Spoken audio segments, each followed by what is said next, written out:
नमस्कार बंधुरा अपना रान्नाघरे सकलके स्वागत। बंधुरा एकबार हलेओ এইভাবে ঢেঁড়স রান্না করে দেখুন, ছোট থেকে বড় সকলেরই খুব ভালো লাগবে। তো এখানে আমি প্রয়োজন মতো ঢেঁড়স নিয়েছি। তো ঢেঁড়সটাকে প্রথমে ধুয়ে তারপর এইভাবে কেটে নিয়েছি। এদিকে একটা মাঝারি সাইজের আলু নিয়েছিলাম, তো আলুটারও খোসা ছাড়িয়ে এইভাবে সরু সরু করে কেটে নিয়েছি।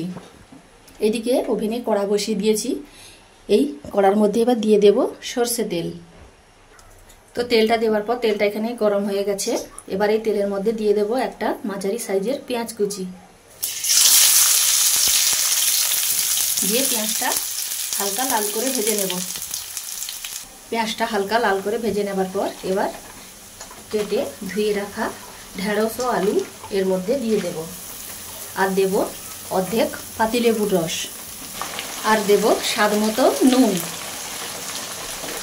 দিয়ে এটাকে ঢাকনা দিয়ে ঢাকিয়ে নাড়াচাড়া করে ভেজে নেব। তো কিছুক্ষণ ঢাকনা দিয়ে ভেজে নেবার পর ঢেঁড়স ও আলুটা এবার এর মধ্যে দিয়ে দেব লঙ্কার গুঁড়ো। ঝালটা যে যার পছন্দ মতন দেবেন।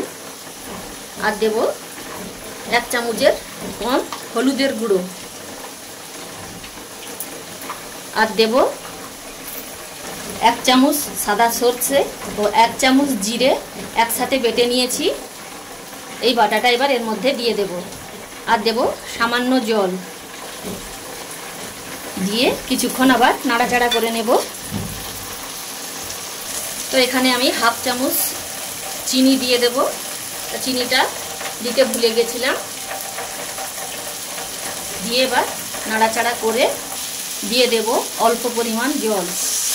যেহেতু এখানে ঢেঁড়স ও আলুটা প্রায় 3 ভাগ সেদ্ধ হয়ে গেছে, তাই এখানে আমি অল্প জল দিয়েছি।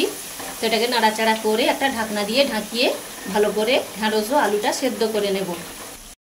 তো এখানে আমার ঢেঁড়স ও আলু দুটোই সেদ্ধ হয়ে গেছে এবং জলটাও শুকিয়ে গেছে। ঢেঁড়সের মধ্যে যে একটা পিচ্ছল ভাব থাকে, তো আমি এখানে লেবুর রস দিয়েছিলাম বলে তো সেই পিচ্ছল ভাবটা এখানে নেই। তো আপনারাও চেষ্টা করবেন লেবুর রস দিয়ে এই ঢেঁড়সের এই রেসিপিটা তৈরি করার। তো আমার এই রেসিপিটা তৈরি হয়ে গেছে। তো এবার আমি গ্যাসের ফ্লেমটা বন্ধ করে দেব। তো এটা তৈরি করা যেমনই সহজ এবং খেতেও খুব সুন্দর। তো আপনারাও এইভাবে বাড়িতে বানিয়ে ফেলুন। আর কেমন হলো তা অবশ্যই কমেন্ট করে জানাবেন। সেই সঙ্গে আমার এই রেসিপি যদি আপনাদের ভালো লাগে তো লাইক শেয়ার করে আমার পাশে থাকবেন এবং আমার এই পেজটিকে ফলো করতে একদমই ভুলবেন না। তো আজকে এই পর্যন্ত, পরের দিন আবার নতুন কোনো রেসিপি নিয়ে চলে আসবো। তো সকলে ভালো থাকবেন। ধন্যবাদ।